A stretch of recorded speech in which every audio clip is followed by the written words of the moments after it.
It is great to be back in the Buckeye State, but I'm here for one reason and one reason only, and that is that Ohio and America need 4 more years of President Donald Trump.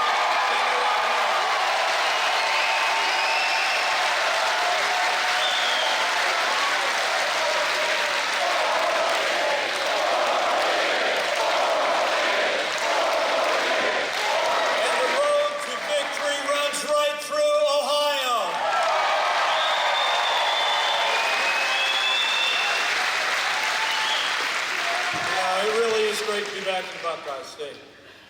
4 years ago, a movement was born. A movement of everyday Americans from every walk of life. Here in Ohio, you believe we could be strong again. You believe we could be prosperous again.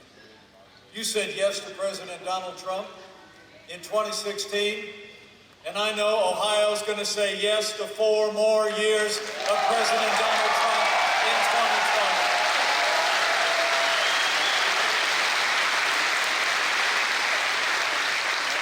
Good to be with y'all. The President's actually headed out to North Carolina tonight. Tomorrow night, he's headed to Nashville, Tennessee, where he's going to take the stage and take the fight straight to Joe Biden, and I can't wait.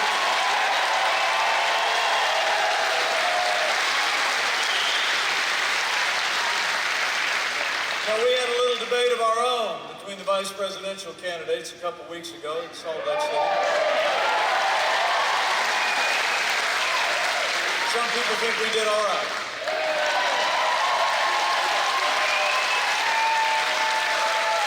Well, I got to tell you, it was a great privilege for me to be on that stage, to talk about all this president's been able to accomplish for the people of the state. I mean, think about how far we've come.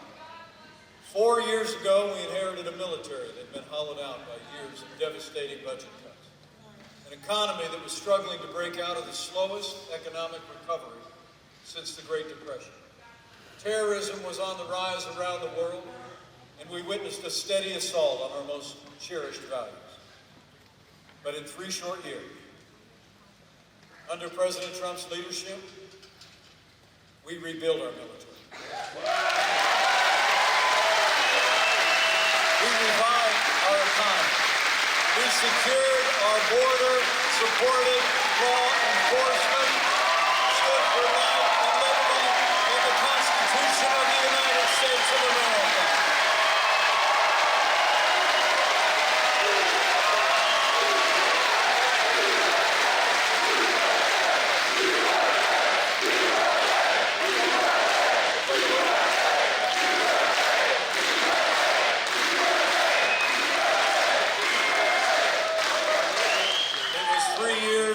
Promises made, promises kept. 3 years of putting America first. And it all starts with our national defense. You know, after years of reckless budget cuts, Joe Biden was vice president. Budget cuts that actually had a portion of the aircraft in our Air Force kept on the ground to be used as spare parts to keep other aircraft in the air. I have to tell you, as the proud father of a Marine Corps pilot and the father-in-law of a Navy pilot, I couldn't be more proud to serve alongside a president who signed the largest increase in our national defense since the days of Ronald Reagan. We are once again giving our soldiers, sailors, airmen, Marines, and Coast Guard the resources and the support they need to defend this nation.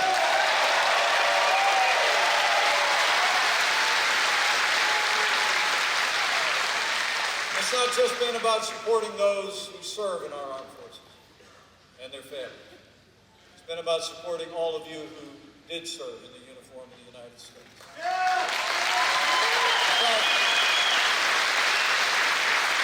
Would all the veterans who are with us here today, if you're able, would you stand or raise your hand and give us one more opportunity to say thank you?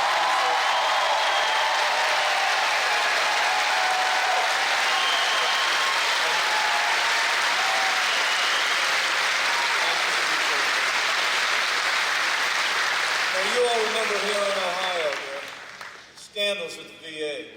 Biden was vice president. We literally had America's veterans parachuting, waiting in line to get health care at VA hospitals. But under President Donald Trump, those days are over.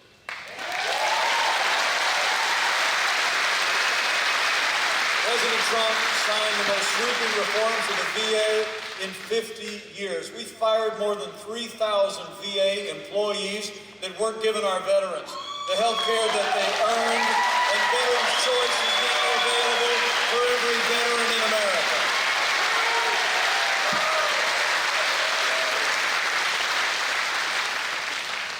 It's been about providing for the common defense and supporting those who defended this nation. And it's also been about this economy. You know, in our first 3 years after Joe Biden spent the previous 8 years trying to tax and spend and bail our way back to a growing America, President Donald Trump created the greatest economy in American history.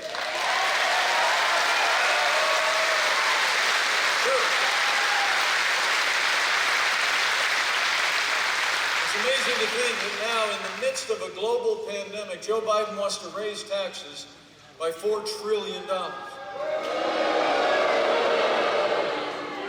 He's actually talking about repealing the Trump tax cuts. That'd be a minimum of a $2,000 tax increase on every working family of 4 in Ohio. President Trump, we cut taxes across the board. We rolled back more federal red tape than any administration in American history. We fought for free and fair trade, unleashed American energy, and in 3 short years, businesses created 7 million good-paying jobs, including 82,000 jobs right here in the Buckeye State.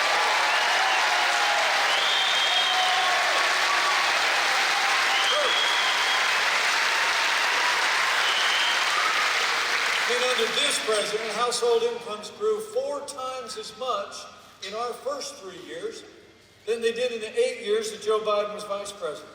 And maybe most meaningful of all for the president and me is that wages rose at their fastest pace in 10 years, and they rose most rapidly for hardworking, blue-collar Americans. The forgotten men and women of America were forgotten no more.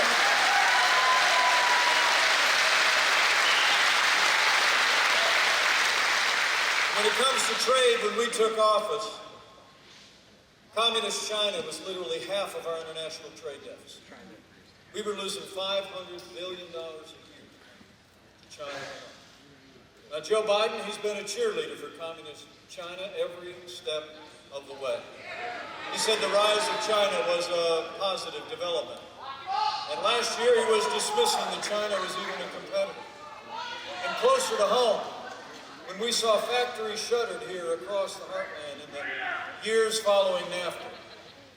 Democrats like to complain a lot about NAFTA, but Joe Biden never lifted a finger to reform NAFTA when literally thousands of factories closed and jobs went south of the border and overseas. But under President Donald Trump, NAFTA is yesterday and the USMCA is here to stay. It's a win for Ohio. It's a win for auto workers and farmers in the Buckeye State. And it's a win for America.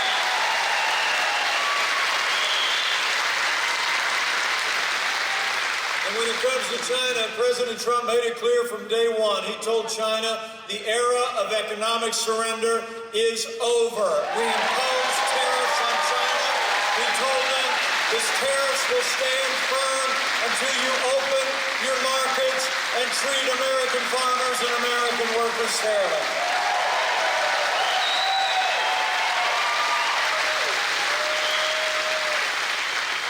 So it's about taxes and regulation.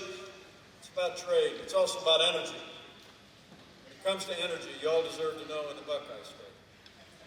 Joe Biden, Kamala Harris, and the radical left want to crush American energy under a $2 trillion version of the Green New Deal. Now, in the last presidential debate, the president had to remind Joe Biden that he supported the Green New Deal. Maybe he forgot. If you go to his website, basically, USA Today said it's pretty much exactly the same as AOC's Green New Deal. It had raised the cost of electricity in every home and every business in Ohio. President Trump, he's been a champion for American energy independence. We ended the war on coal.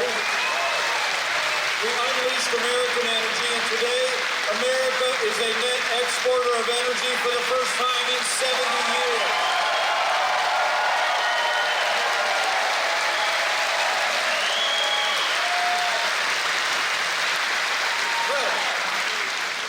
When Joe Biden was vice president, America actually lost 200,000 manufacturing jobs. You remember those days. And the last president 4 years ago said those jobs were never coming back. Remember that? You know, I like to say, I'm from just next door in Indiana.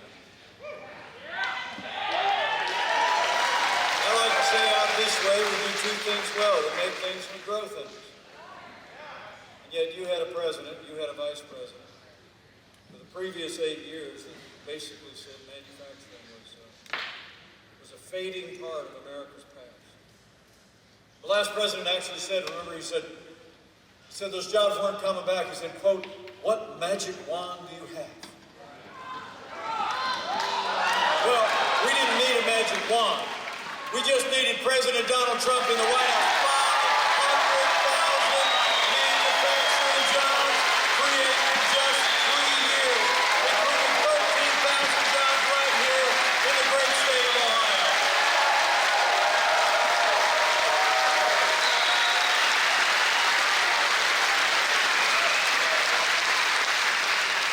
Back on energy, y'all deserve to know.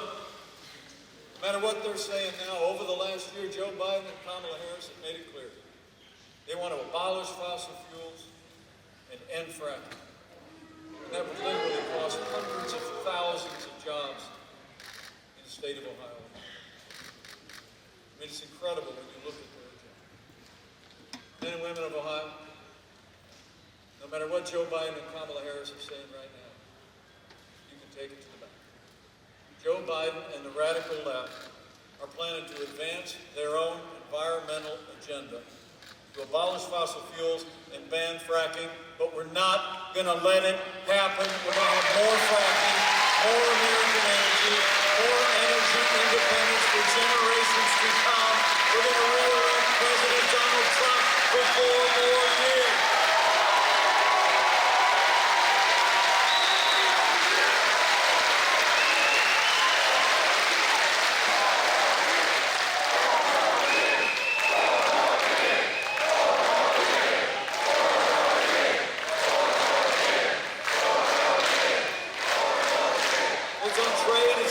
It's on taxes and regulation, but on health care, a lot of talk about health care these days, right? I think the people of Ohio remember Obamacare. Remember the 3 big lies of Obamacare? Bill and I remember it. I was serving in Congress back in the day. They said, if you like your doctor, you can keep it. Not true. They said, if you like your health insurance, you can keep it. Not true. They said health insurance premiums would go down. Actually, when we came into the White House, health insurance premiums had actually doubled. Joe Biden and Kamala Harris actually have a plan that would borrow the socialized medicine from Bernie Sanders' Medicare for All, call it a public option, and put it right in the middle of Obamacare.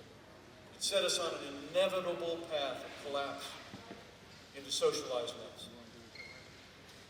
But under President Donald Trump, we've been fighting to lower the cost of health insurance without growing the size of government. We lowered the cost of prescription drugs. We passed right to try for families in America. We got rid of the individual mandate. We're going to have the greatest health care the world has ever known, and America will never be a socialist country.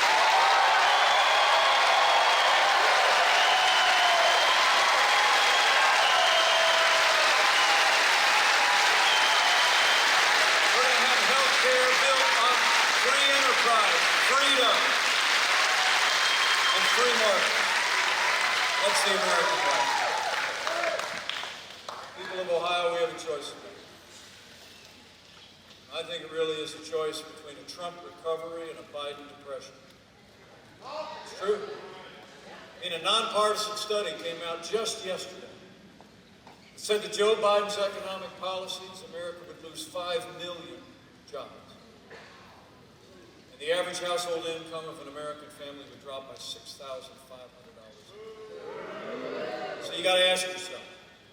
You got to ask your family members and co-workers, and your neighbors and friends in the next 13 days.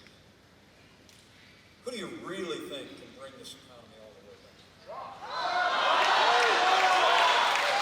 A career politician who spent 47 years in Washington, D.C., raising taxes, passing regulations, doing economic surrender on the world stage, or a proven job creator that will cut taxes, roll back red tape, and fight for American jobs, American workers every day, for our families, for our jobs, for an American comeback. We need 4 more years of President Donald Trump in the White House.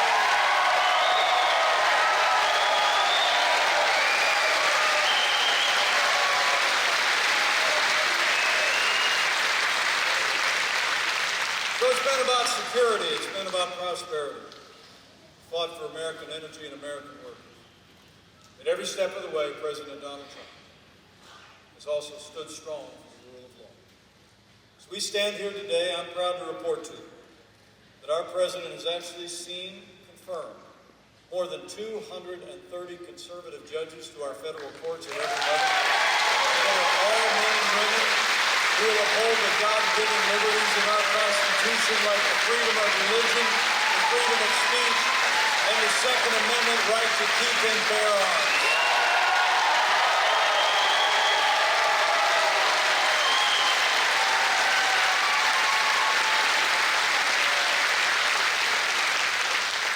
I'll tell you, we'll always defend freedom of speech and a free and independent press. But at a time when big tech is actually trying to censor what Americans read and see and say on the internet, I'm glad to report to you yesterday the Justice Department launched an antitrust suit against Google.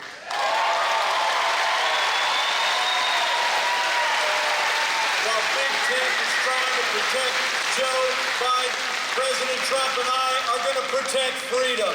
We're not going to let big tech block the truth, not now, not ever.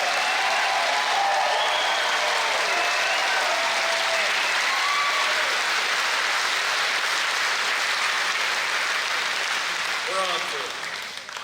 You know, last month we rightly paused as a nation to honor the life and service of the late Justice Ruth Bader Ginsburg.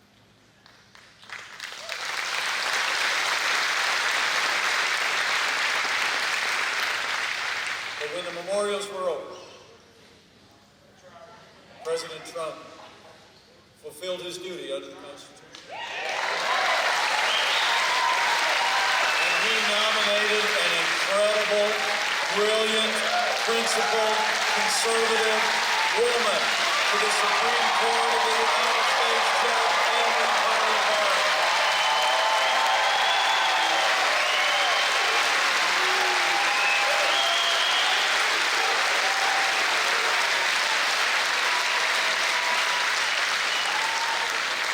The President and I made it clear from the beginning.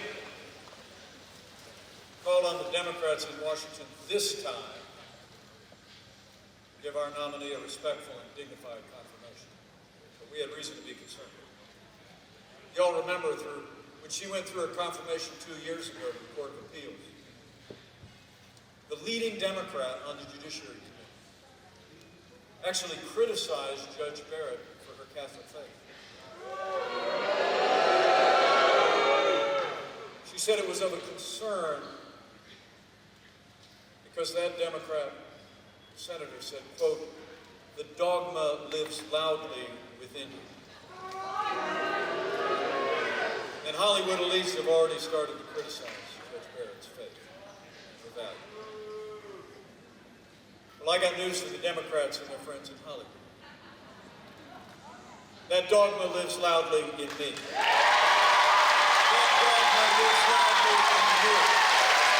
And the right to live, to work, to worship according to the dictates of our faith lives loudly in the Constitution of the United States of America.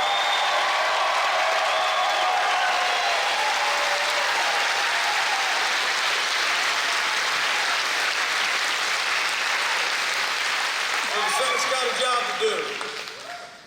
They got to vote this week, and they got to vote early next week. But after they advise and consent, I'll make your prediction. Judge Amy Coney Barrett is going to be Justice Amy Coney Barrett.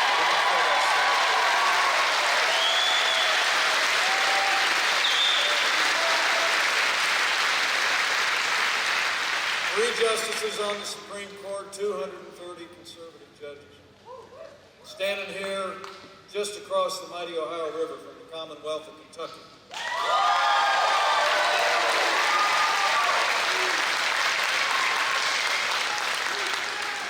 I just got to tell y'all, none of that would have been possible without the strong and principled leadership of Senator Mitch McConnell.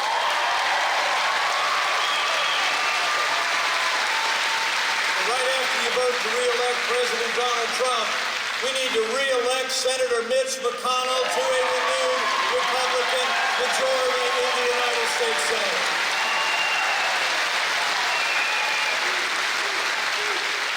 Now, speaking of the Supreme Court, people of Ohio deserve to know, after 150 years, with 9 justices on the Supreme Court, leading Democrats in Washington are talking about packing the court with activists and liberal judges who will legislate their agenda from the bench.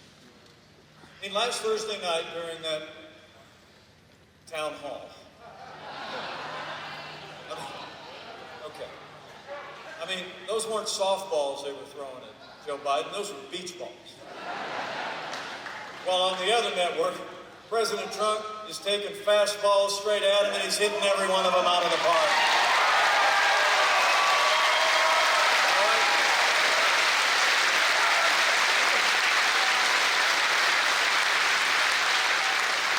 Anyway, on a town hall the other night, Joe Biden actually said, quote, "I'm open to considering packing the court with liberal judges." In fact, Kamala Harris said during the primaries that she was, quote, "absolutely open to packing the court, adding seats, adding activist liberal judges that will legislate their agenda from the bench," even though she wouldn't answer the question when I posed it to her in our debate. Now, Joe Biden also said that he's going to tell the American people what he'll do after Judge Barrett is confirmed next week, even though millions of Americans are voting as we speak. Come on, man! The American people deserve a straight answer, Joe. When you're running for the highest office in the land, you ought to tell the American people if you're going to respect the highest court in the land.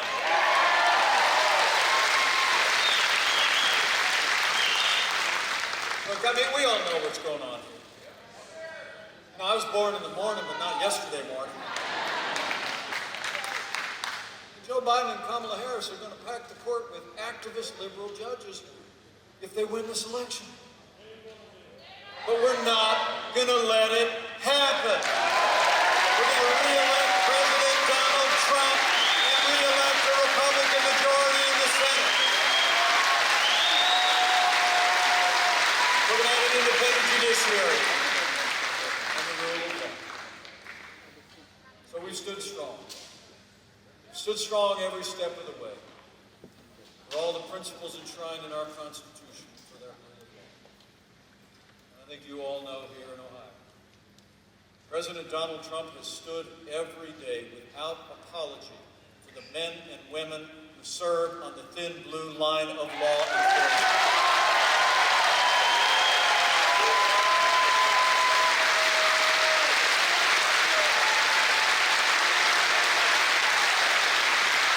Men and women who who serve in law enforcement are some of the best people in this country, and they deserve the respect of every American every day.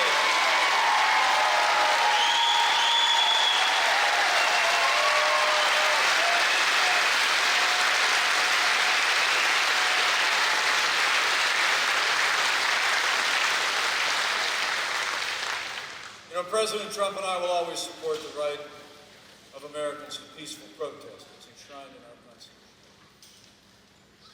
But rioting and looting is not peaceful protest. Burning businesses is not free speech. I was in Minneapolis a couple of weeks ago with a wonderful African-American woman, Flora Westbrook. She started a salon in downtown Minneapolis 35 years ago. Built it up to become one of the centers of the community.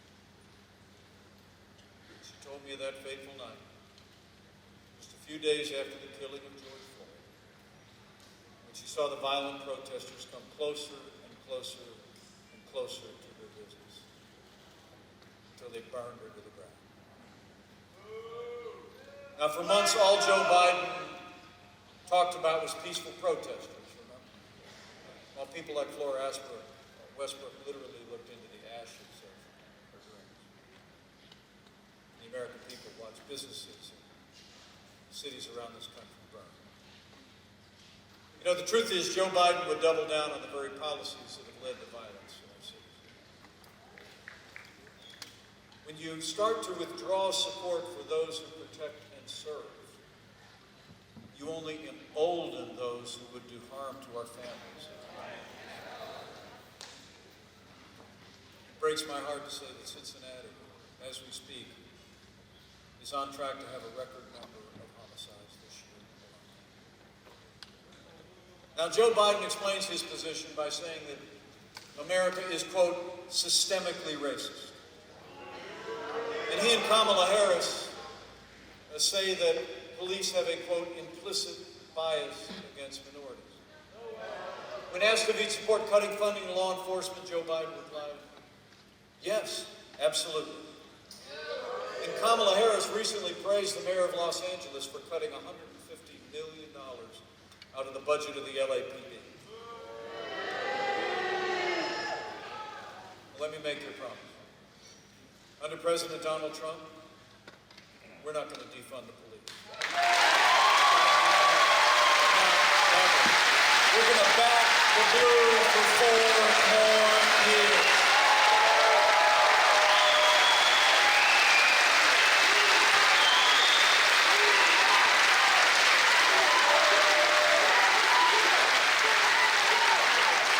You and I know we don't have to choose between supporting law enforcement and supporting our African-American neighbors and friends.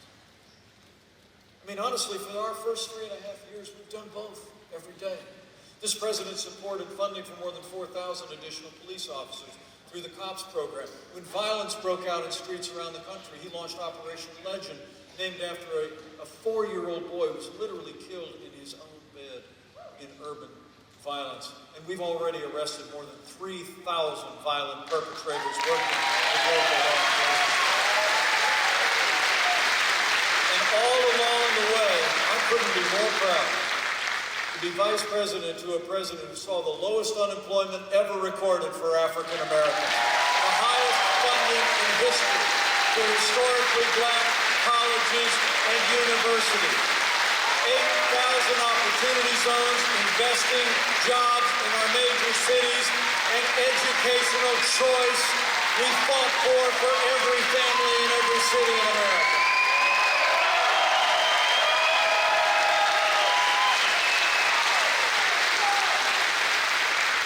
And when we don't have to choose between supporting law enforcement and supporting our African-American neighbors and friends or minorities or anyone who lives in our cities. We have done both, and we'll keep doing both for 4 more years. And we're going to have law and order and prosperity in every city in this country for every American of every race and creed and color. So help us God.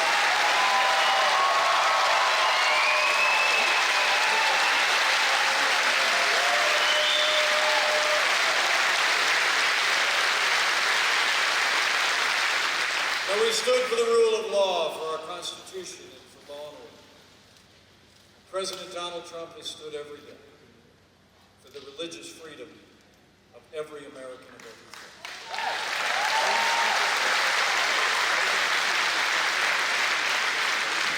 When Joe Biden was vice president, we literally saw a steady assault on the religious freedom of America. And remember, there was a group of nuns who took a lifetime vow of poverty to serve the most vulnerable among us. Joe Biden was vice president. They hauled the Little Sisters of the Poor into federal court to force them to compromise aspects of their faith to live under the mandates of Obamacare. President Donald Trump, we restored the conscience rights of doctors, nurses, teachers, and charities. And President Donald Trump ended the assault on the Little Sisters of the Poor, and the Supreme Court made it permanent.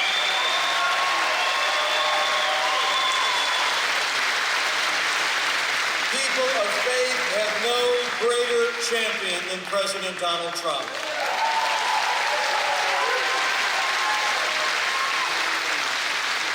As we talk about our values and our most cherished ideals, I have to tell you,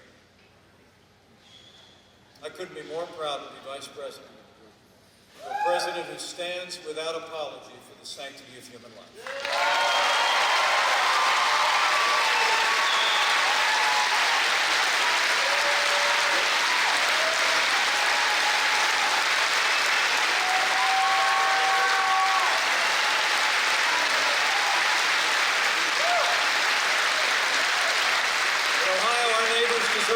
Joe Biden and Kamala Harris support taxpayer funding of abortion all the way up to the moment of birth.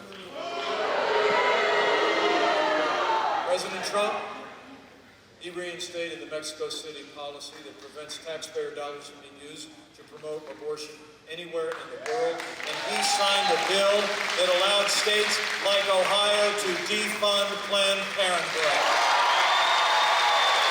President Donald Trump is the most pro-life president in American history.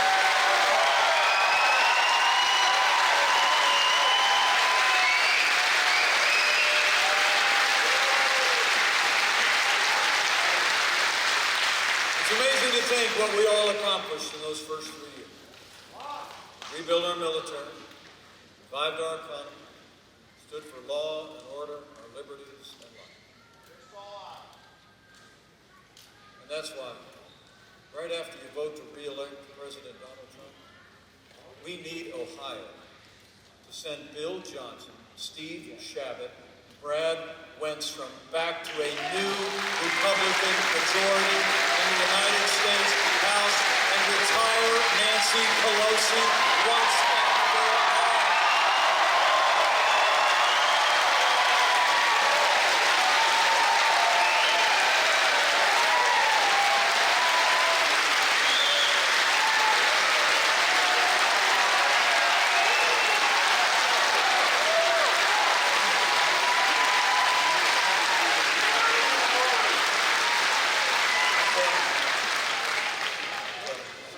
When you look at what we were able to accomplish in those first 2 years with the Republican House and the Republican Senate, the first 3 years in office with that foundation, only one way you can describe it. We made America great again. We did.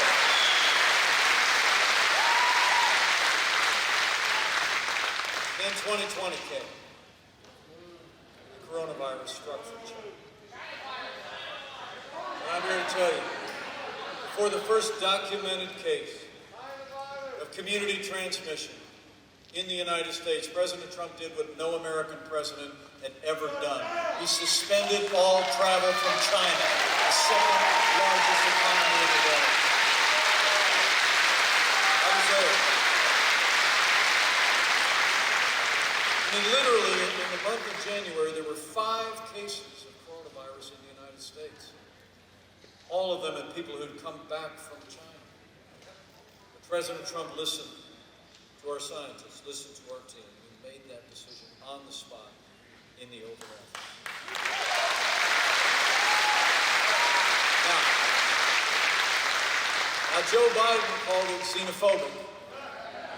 He said it was hysterical. He actually wrote a couple days before that any ban on travel from anywhere would, quote, make things worse. But let me tell you something. As the head of the White House Coronavirus Task Force, I can tell you firsthand, President Trump's decision to suspend all travel from China saved untold American lives, and it bought us time to stand up the greatest national mobilization since World War II. It did. We reinvented testing. We saw to the production and the creation of literally billions of supplies that we continue to surge all across the country. We developed medicines that are literally saving lives as we speak. And we are just a short time away from having the first safe and effective coronavirus vaccine before the end of this year with millions of doses for the American people. That's what leadership looks like. That's the leadership of President Donald Trump.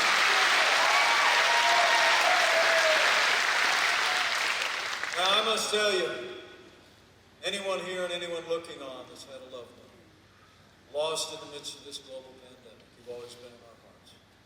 You remain in our prayers. And I promise each and every one of you, we're going to continue to work our hearts out every day.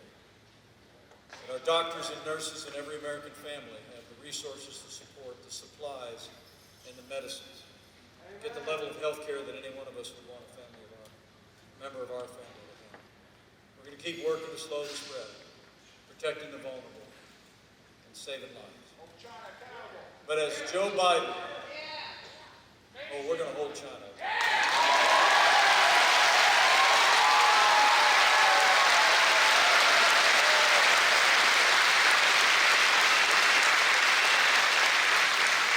Joe Biden's talking about shutting down the economy again. We are opening up America again.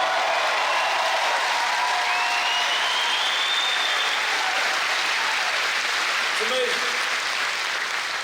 And after we lost 22 million jobs at the height of this pandemic, in just the last 5 months alone, on that strong pro-growth foundation that this president poured in our first 3 years, and with the unprecedented support Congress provided for families and for businesses. We've already seen 11.5 million people go back to work, including almost 500,000 people right here in the Buckeye State.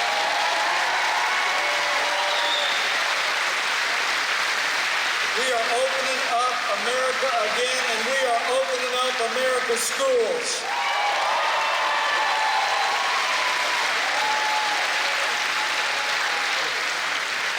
I'm proud to report to you that we're working around the clock to surge resources, supplies, testing, and materials. We just deployed over 100 million tests to school nurses and administrators to get our kids back in the classroom and keep them back in the classroom where they belong, safe and sound.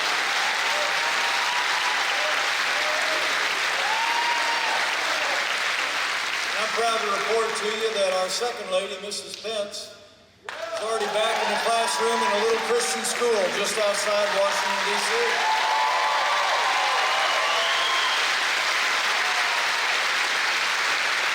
And I got to give a shout out to a woman I read about on the plane on the way here. Lou Petrie from Anderson. She is here waving the sign for Teachers for Trump. Thank you, Lou. Let's hear it for all of our teachers. Let's hear it for all the great teachers across Ohio that have helped our kids through this time.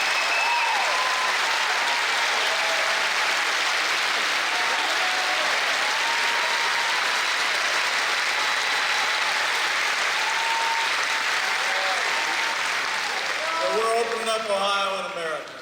We're opening up our schools, Lou. We really are. Thanks for your grace. We're making great progress. And I would be remiss if I didn't acknowledge the progress Ohio has made through these challenging times.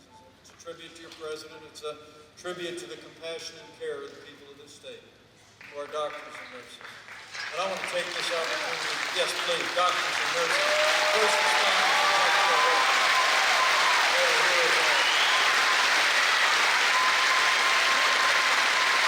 but I also want to express my appreciation for the strong, steady, compassionate leadership of Governor Mike DeWine.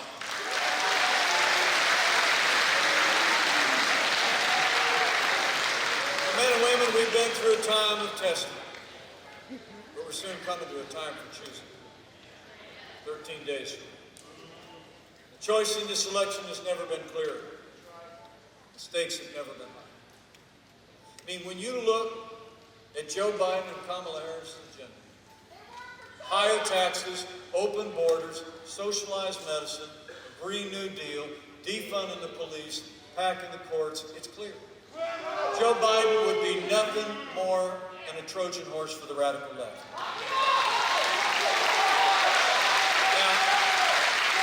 Now Joe Biden says that democracy is on the ballot. Well, I think our economic recovery is on the ballot. I think law and order are on the ballot. But I also think there's things much more fundamental, foundational to our country that are on the ballot as well. You know, in this election, I don't think it's going to be whether America ends up more Republican or more Democrat, more conservative or more liberal, more red or more blue. I think the choice in this election is whether America remains America.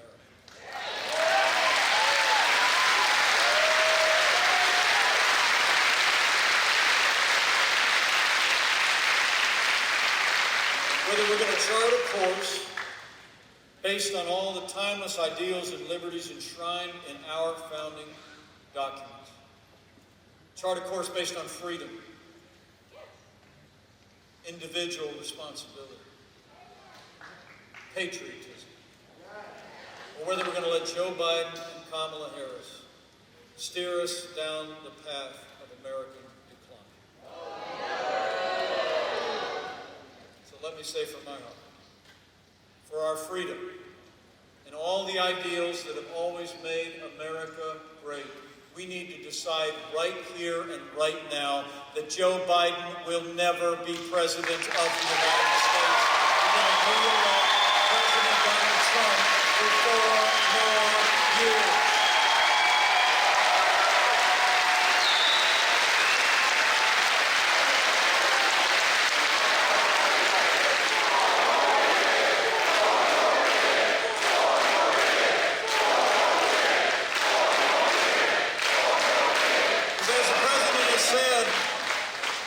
We got work to do. Over the next 4 years, we're going to distribute the vaccine and defeat the China virus. We're going to maintain America's unrivaled military might and ensure peace through American strength. We're going to make America into the manufacturing superpower of the world and end our reliance on China once and for all.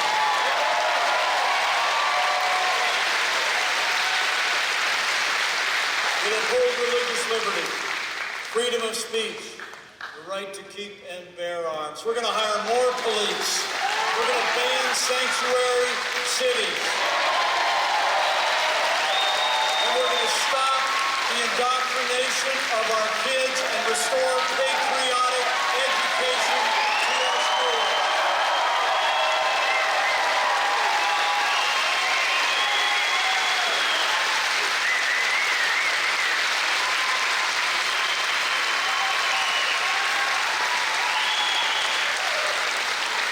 As President Trump said at Mount Rushmore, we're going to teach our children to love our country, honor our history, respect our great American flag, and we will live by those timeless words of our national motto, in God we trust.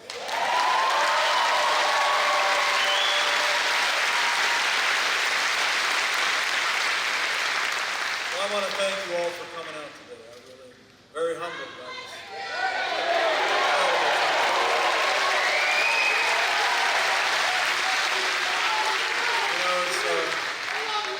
Greatest honor of my life to be your Vice President.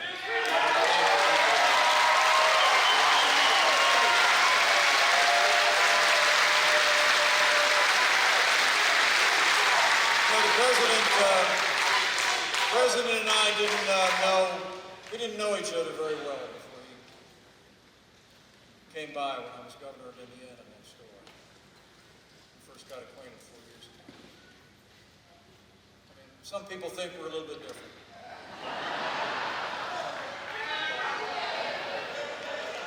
But I got to tell you, we've become very close friends.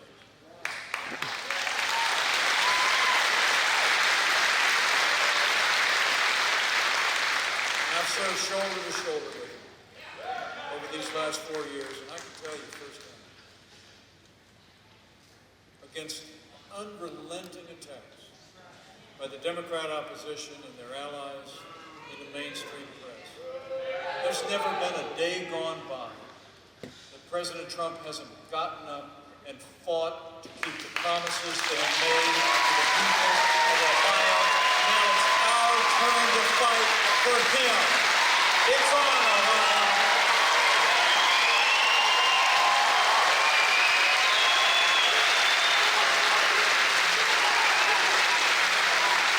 So I got a couple things I got to ask you to do in the next 13 days. Okay? First and foremost,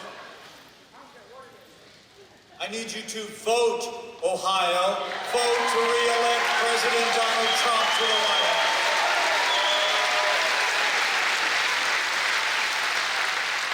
I know early voting has already started. If you haven't cast your vote yet, voting today. Tomorrow you could just head down the road about 15 minutes from here, Hamilton County Board of Elections, 4700 Smith Road.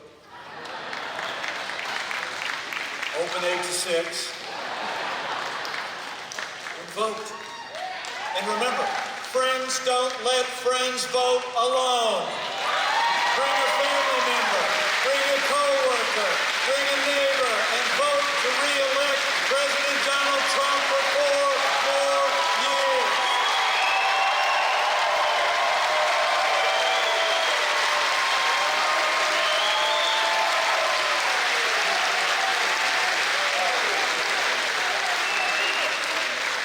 After you vote with a friend, I want you to spend the whole rest of the time talking to your neighbors and friends, worshiping and work. I want you to tell them all that we've accomplished as a nation. How this president rebuilt our military, revived our economy, reaffirmed our commitment to our highest ideals by appointing principled men and women to our courts, stood by those in law enforcement every day, and how this president has seen us through the worst global pandemic in 100 years. And tell them about the choice that we face. And I truly do believe, in 2016, I'll never forget that election night. We were standing at the campaign headquarters. True story. We were standing at the campaign headquarters. I'm here, my wife Karen, our kids, the president's standing right next to me, Melania, and all the Trump family were there. And we're watching all these screens at the campaign headquarters in New York. And I got to tell you, when the early states came in, he would pop me on the shoulder. He'd go, bang, look, South Carolina's in. I said, bang, Georgia's in. And I'm telling you what, when Ohio came through, I thought he was going to knock me down. Because the people of Ohio were talking to each other. Ohio knew we could be great again. And we need you to do it again.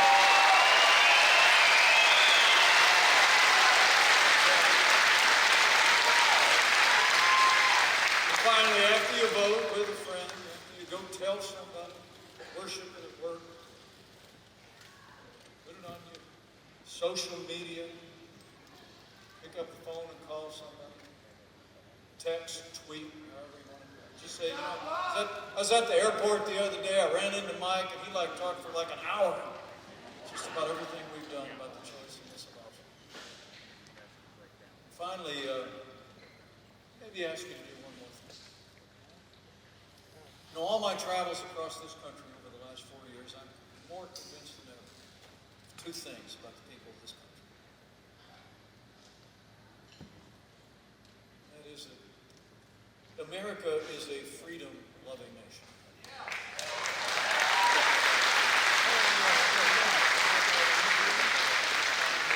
And America is a nation of faith.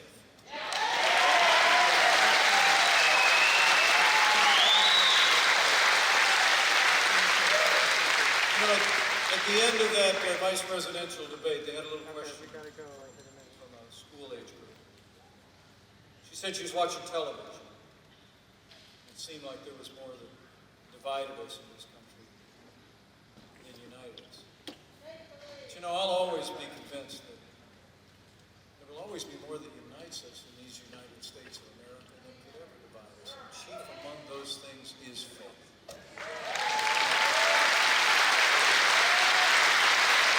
So let me say to each and every one of you, in these challenging times, in this time of decision for our nation,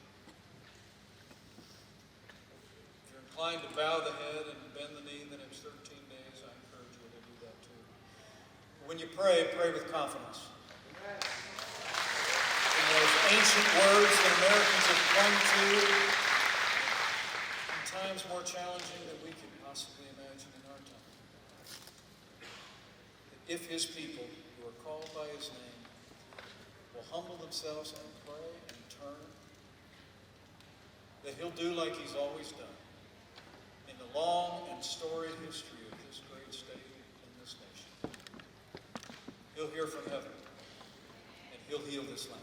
This one nation, under God, indivisible, with liberty and justice for all.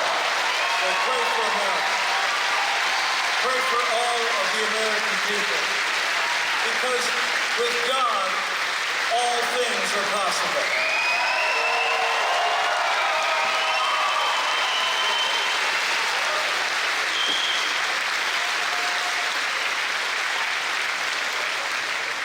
I just know that if all of us do all we need to do over the next 13 days, all across the great Buckeye State, we're going to have a great victory for America. A great victory for freedom.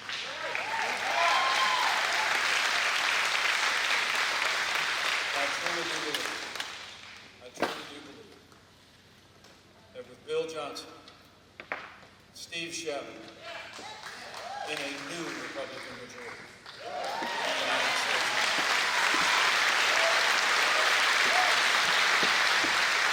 so you people from Kentucky, with Senator Mitch McConnell in a renewed Republican majority in the Senate, and President Donald Trump in the White House for 4 more years, and with God's help, we will make America great again.